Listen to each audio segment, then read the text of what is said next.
Hi and welcome back to my channel. My name is Abdul and you are watching the fourth part of the mind mapping course. So if you haven't watched the part 1, part 2 and part 3 of the mind mapping course, so please go and watch that first. The links are provided in the description. So yeah, in this video let's continue with the part 4 of the mind mapping course.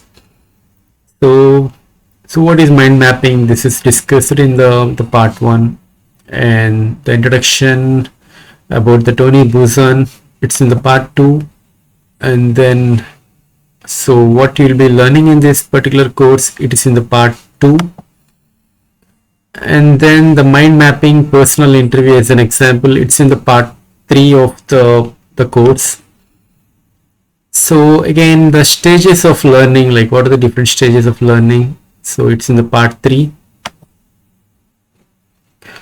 And then you have in mind mapping rules, right? So just like every other topic, right? So any course, I mean every other course will have its own rules. So the mind mapping also has a few set of rules which you have to follow, so that the others can also easily understand your mind map, and also that will also be useful for your learning in future if you want to recall. Okay, in this particular session, let's take one example of I designed this for especially for the students, the school going students, right? So how they can convert their lessons into a mind map, right? That's the main topic of this particular video. Okay, so for this I picked about the topic, I would say like for CBSE they follow NCERT books. So NCERT syllabus, so 6th class science, chapter 1. So how to download that particular book? I'll share you that link on the description. So you have to download this particular book from the NCERT site. Okay, so this is the chapter 1 of the 6th class science. I'll quickly go through that what is defined in this particular the chapter. Okay, so this particular unit or chapter is about the components of food. So in this I will quickly go through the overview of this particular chapter. Okay, so in this particular chapter, so the student will be so learning about what are the different what in India, like what exactly the food the people eat, right? So we call in India as a meal. The food we take in the lunch or in the dinner, we call it as a meal. So MEL, meal, and it consists of chapati, dal and brinjal curry in some areas, and in some areas it could be rice, sambar, and the vegetable preparation, and along with that vegetable. Likewise, in other areas it could be appam, fish curry and vegetables. And then if I scroll down, you'll be seeing some activities here. So like for example, in which state what kind of food they will eat, and what kind of vegetables they will add in their meal, those things are discussed. So here as a student, you have to read it first time. You have to read the complete chapter for the first time. So I'll tell you, so then you may ask me a question like, what is the benefit of mind map if I am reading everything? Okay, so to design or to develop a mind map, first you have to read the complete chapter. If you haven't read the chapter, then how you'll be able to grab the content, so grab the exact whatever the things that are needed, how you are going to extract it. So you have to read through the complete chapter for the first time, so then understand the context, like what exactly this particular chapter is speaking about. So for that reason you have to read it once, right?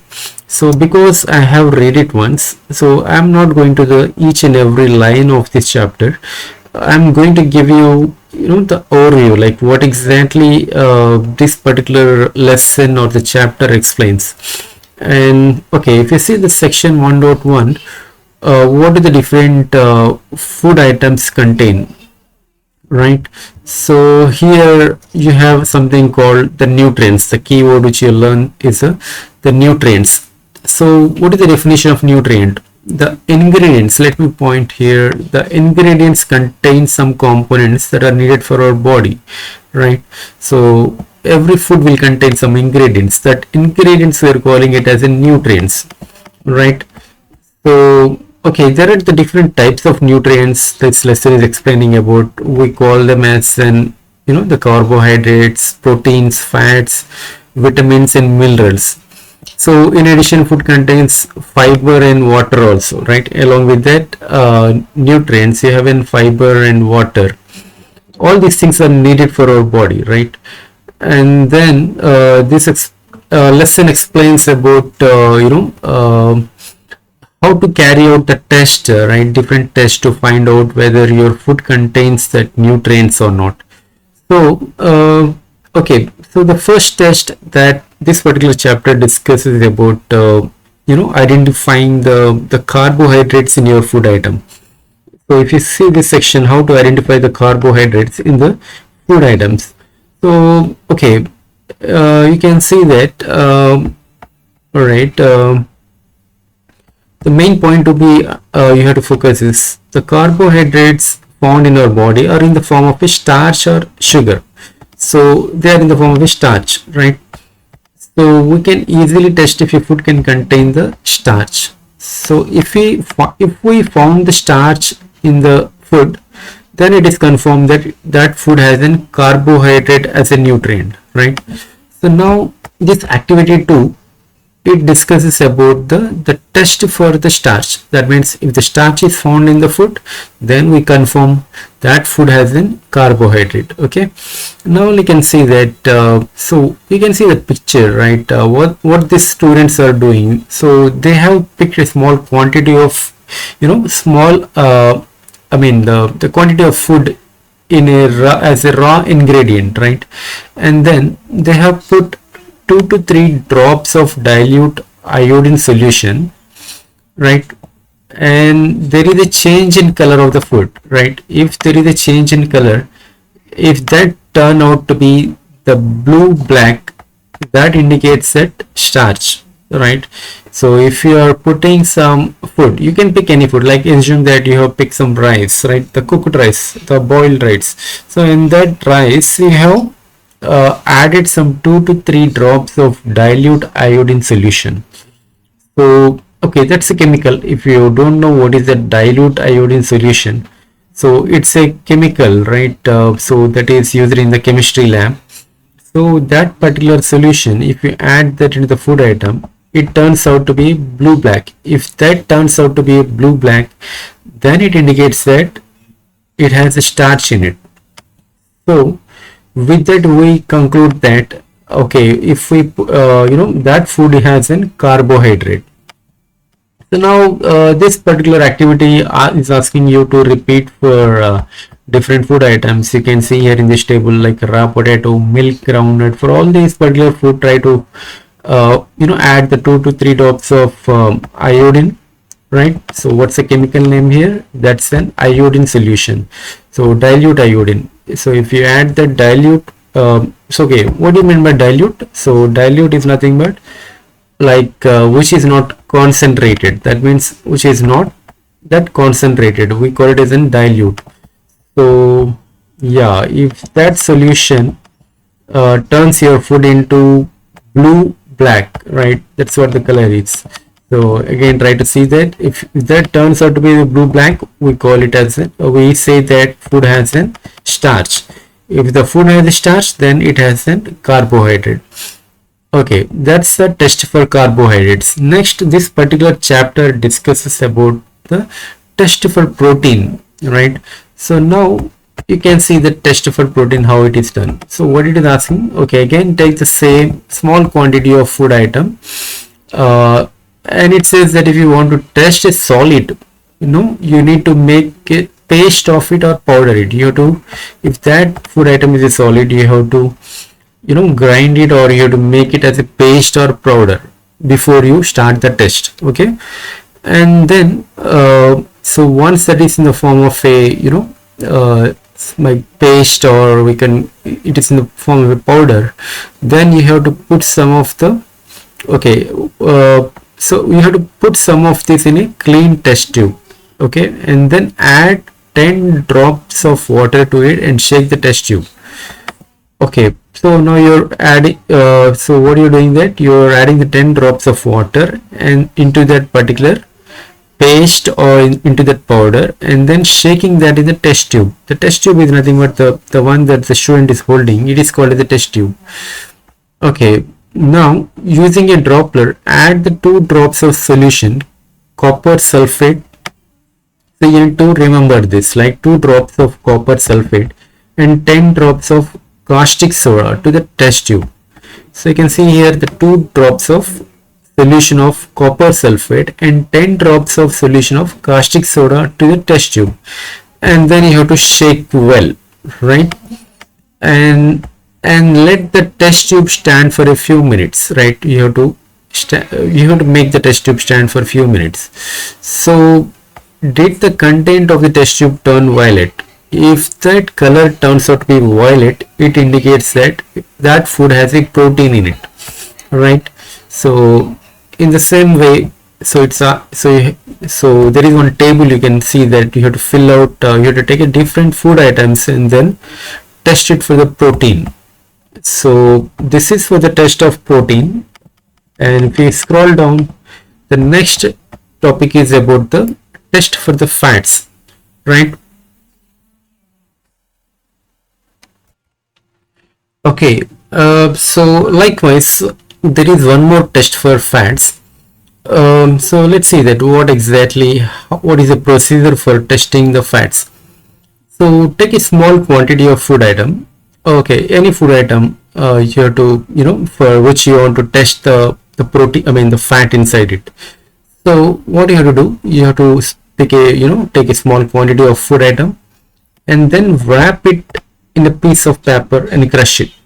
So like the same way you did it for you know, the testing the protein, you have to crush it, but now this time you have to, you know, wrap it in a piece of paper and then you have to crush it, and take care the paper does not tear. Okay, and now straighten the paper and observe it carefully. Does it have an oily patch, right? So hold the paper against the light, and are you able to see the light faintly through this patch? So the oily patch on the paper shows that the food contains the fat, right? So the, what exactly it means, that food has an oily atom. Because of that you are seeing that, you know, the paper with an oily patch. So any oil, anything which has an oil items, we call it as an fat, right? The food items may contain a little water. Therefore, after you rub an item on the paper, let the paper dry for a while. Okay, if there were any water that may have come from the food, it would dry up from the some time, right? After some time. Okay, so if there is water, you have to allow that paper to dry out. So post that, once the water is dried out, and then you can see, if you still see the oily patch, then that food, you know, contains the fat. If there is no oily patches, then you can say that that food doesn't contain any fat. So this is the test of fats, right? Testing the food has the fats or not.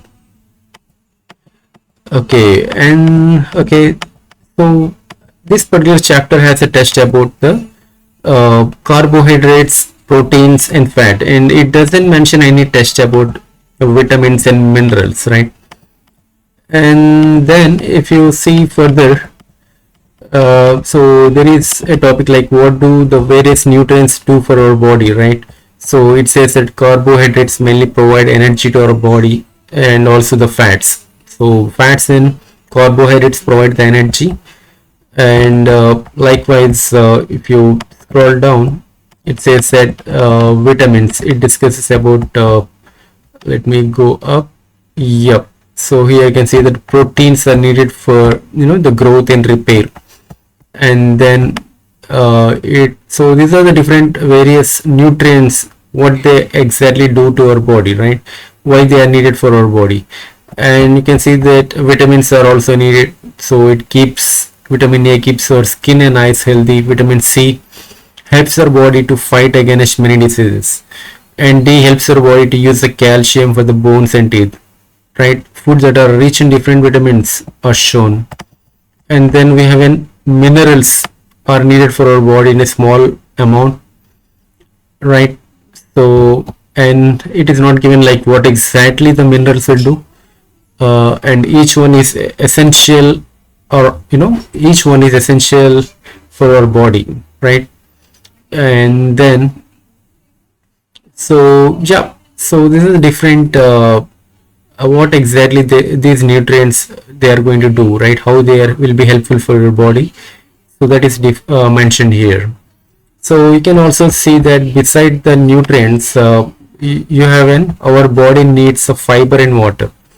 So the fiber are also known as the rough edge. So rough edge is mainly provided by the plants products in our body, right? So plants have the rich in fiber, and grains, pulses, potatoes, these are the main sources of rough edge, right? And if you scroll it down further, and you can see that what is the purpose of water. So water helps our body to absorb the nutrients. So its main purpose is to absorb the nutrients from the food. And then it discusses about an activity 3. So right, so what this activity 3 does, so like it's like okay, taking a tomato and the fruit like lemon.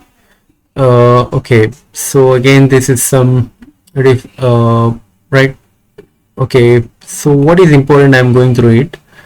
And then you have a balanced diet. What we call it is a balanced diet. You can see that the balanced diet is something that is having all the nutrients in sufficient quantity. So if you can provide your body all the nutrients with you can see this particular line, our diet should have all the nutrients that our body needs in right quantity. So we call that particular food as the balanced diet. And then if we scroll down, so here you can see that so too much of fatty food will cause obesity disease. So you should be aware of this. And then deficiency diseases. So if there is a new okay, and the next one is the next topic is about the deficiency diseases. If there is some if in our diet some of the nutrients are not supplied or not available, then it leads to some deficiency. So we'll see that what are the different diseases that may arise because of the deficiency.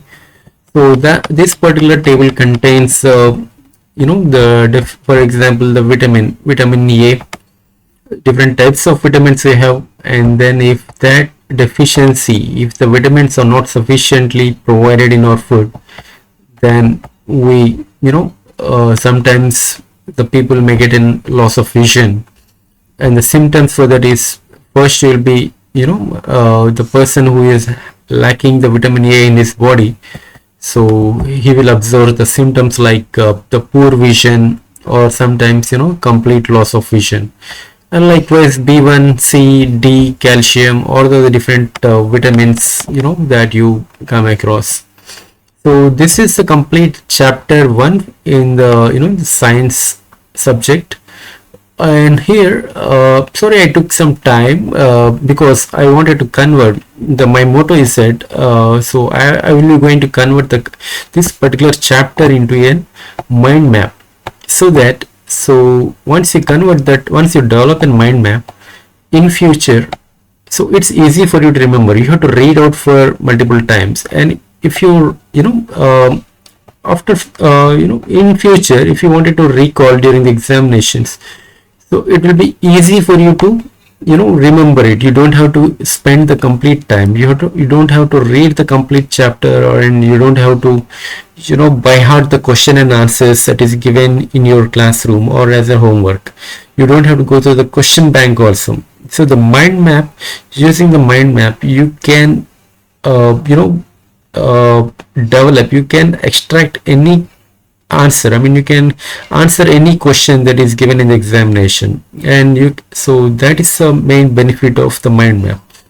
So let's stop this video for now. In the next particular session, we'll create a mind map, and then I will let you know how that can be useful for your studies. Okay, thank you so much for your watching.